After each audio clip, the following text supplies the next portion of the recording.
Star Wars 7x7, episode 2218.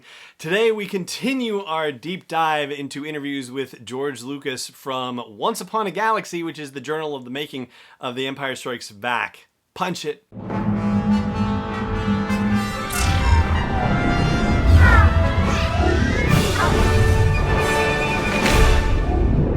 Hey Rebel Rouser, I'm Alan Voivod, and this is Star Wars 7x7, your daily dose of Star Wars joy.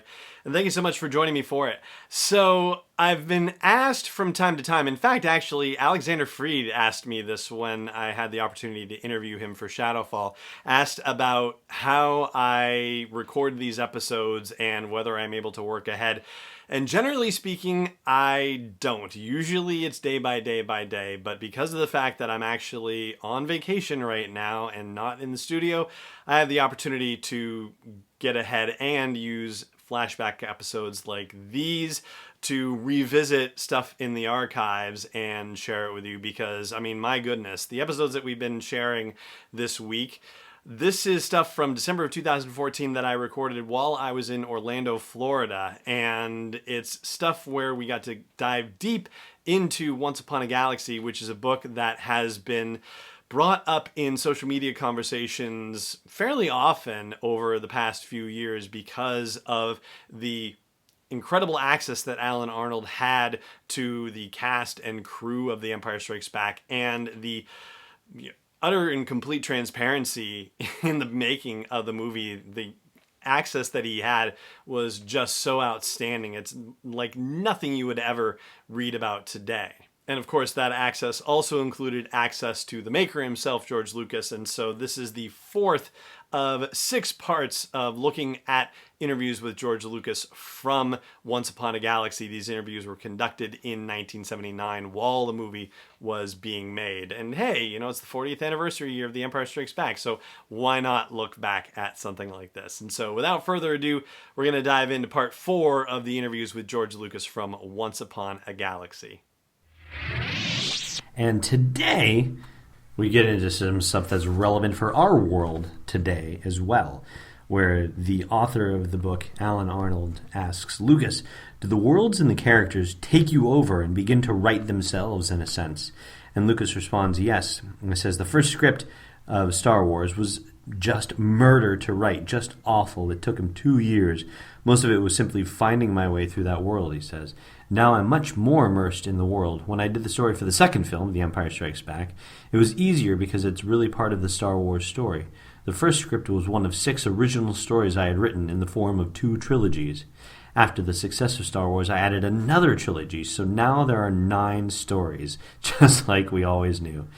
The original 2 trilogies were conceived of as 6 films, of which the first film was number 4. Arnold says, so the stories became easier to write. And Lucas says, yes, the stories became easier. The problem was coming up with the scenes and making the scenes work. Sometimes what I had in mind in the story didn't always work dramatically. That's where the real struggle comes. I hired Leigh Brackett to write the screenplay, but tragically she died right after completing the first draft. Faced with the situation that somebody had to step in and do a rewrite, I was forced to write the second draft of the screenplay. But I found it much easier than I'd expected, almost enjoyable. It still took me 3 months to do, but that's a lot different from 2 years.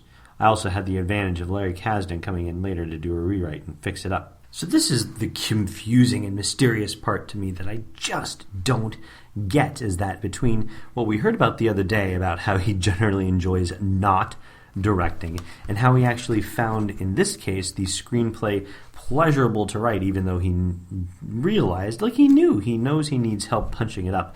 So why, if this is the case, does he completely abandon this with the prequel trilogy? I mean, is it just that it was 20 some odd years and he had forgotten how much he disliked directing and how much he much preferred sticking with the screenplay stuff and actually having help doing it? It seems like he abandoned everything that was working for him and that he actually enjoyed and that his fans responded to.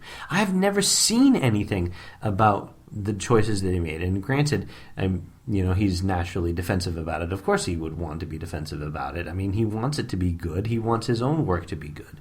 And we know that he doesn't like the way that some of the fans have responded. And, you can't really blame him for feeling like that either. But have you ever heard of him having reasons why he specifically said, no, I'm going to direct this one and I'm going to write the screenplay too, and not get any help for it, for Phantom Menace and, whatever help you can say Jonathan Coles gave for Attack of the Clones?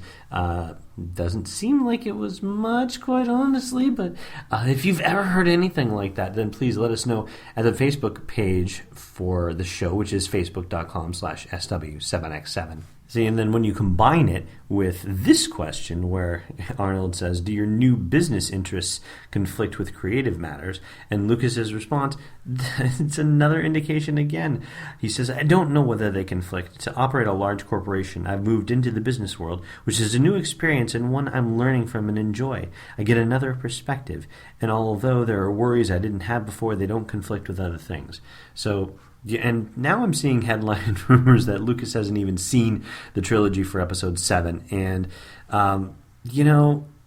kind of hard to buy that sort of thing. But does it make you wonder what would have been if he had done the prequel trilogy the way that he had done Empire and Jedi? And, frankly...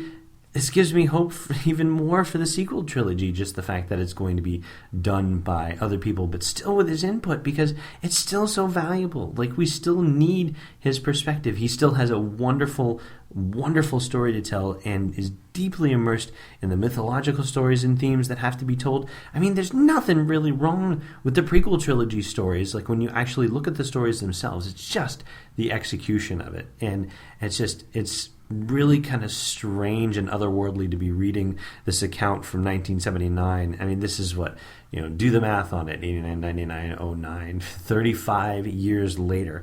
And it's all clear as a bell. And even in Phantom Menace's release in 99, 20 years later, it's all clear as a bell that he knew what he loved and what he enjoyed, and he went against that to tell these stories. It's just a strange thing to encounter.